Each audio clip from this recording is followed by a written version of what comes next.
যারা করলা খেতে একদমই পছন্দ করেন না, এই রেসিপি ফলো করলে তারাও করলা দিয়ে ভাত খাবে চেটে পুটে। রুই মাছ দিয়ে করলার এই রেসিপি অনেকেরই অজানা।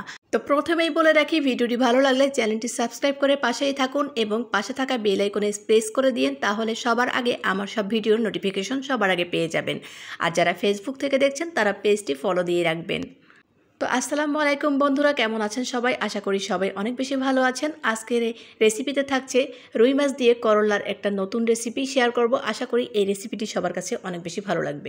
তো রুই মাছ আর করলা কিন্তু আমি ধুয়ে নিয়েছি। এখন আমি রুই মাছটা একটা বাটিতে আলাদা করে নিয়েছি। এখানে আমি রসুন বাটা, আদা বাটা আর পেঁয়াজ বাটা দেব, একদম হাফ চামচেরও কম। যেহেতু এখানে 2 পিস মাছ, বেশি মশলার দরকার হবে না। জিরার গুঁড়া আর ধনিয়ার গুঁড়া, সামান্য পরিমাণের গরম মশলা দিয়ে দিলাম।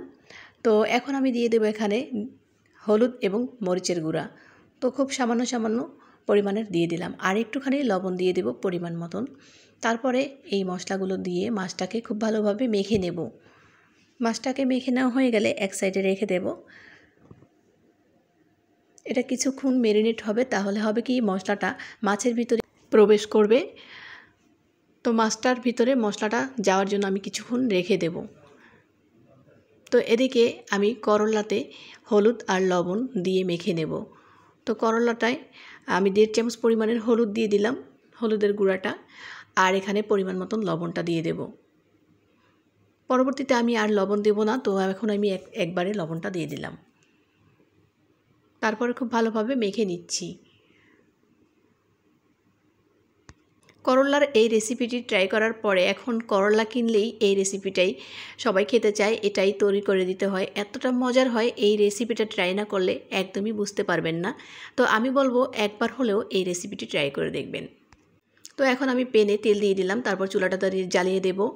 তো তারপরে করলাগুলো দিয়ে আমি ভেজে নেব। তেলটা গরম হয়ে গেলে কিন্তু আমি দিয়ে দেব করলাগুলো। মোটামুটি তেলটা গরম হয়েছে।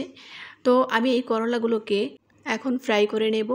তো করলা ভাজার সময় একটা জিনিস অবশ্যই খেয়াল রাখতে হবে, চুলাটা কিন্তু বাড়িয়ে দিতে হবে, না হলে কিন্তু করলার ভিতরে সব তেল ঢুকে যাবে আর খেতে একদমই ভালো লাগবে না। চুলার আঁচটা কিন্তু সম্পূর্ণ বাড়িয়ে তারপরে এই করলাটা ভেজে নিতে হবে।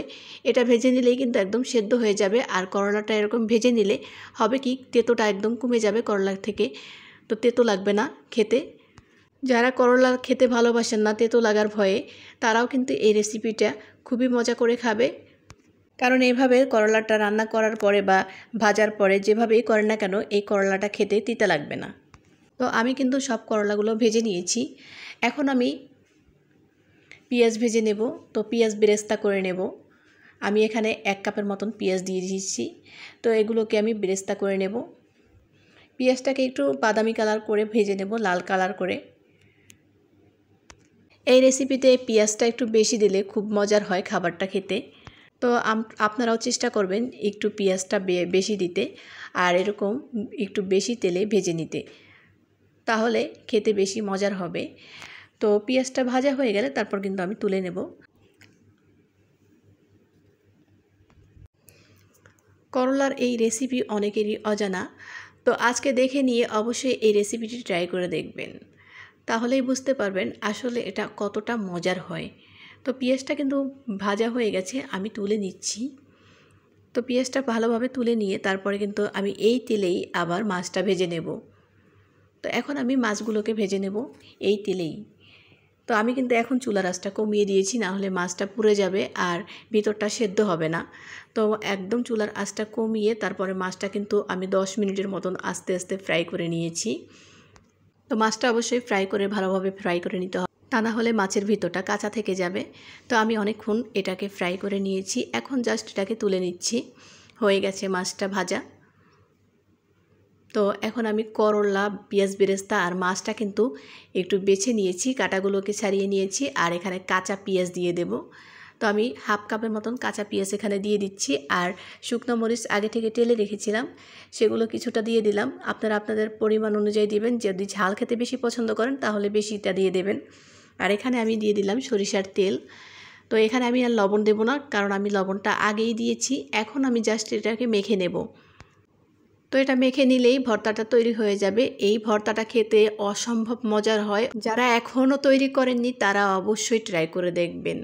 আমার বাসায় আমার মেয়ে করলা খেতে পছন্দ করতো না, সেও এই ভর্তাটা অনেক পছন্দ করেছে। আর করলাটা একদমই তিতা লাগেনি, তো সেজন্য এই রেসিপিটা কিন্তু বাচ্চারাও খেতে পারে।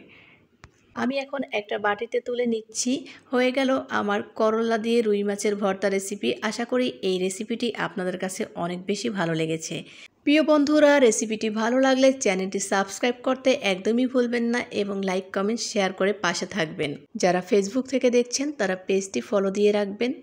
আজকের মতন এখানেই বিদায় নিচ্ছি। দেখা হবে নেক্সট কোনো ভিডিওতে নতুন কোনো রেসিপি নিয়ে। ততক্ষণ পর্যন্ত সবাই অনেক বেশি ভালো থাকবেন, সুস্থ থাকবেন। আল্লাহ হাফেজ। আসসালামু আলাইকুম।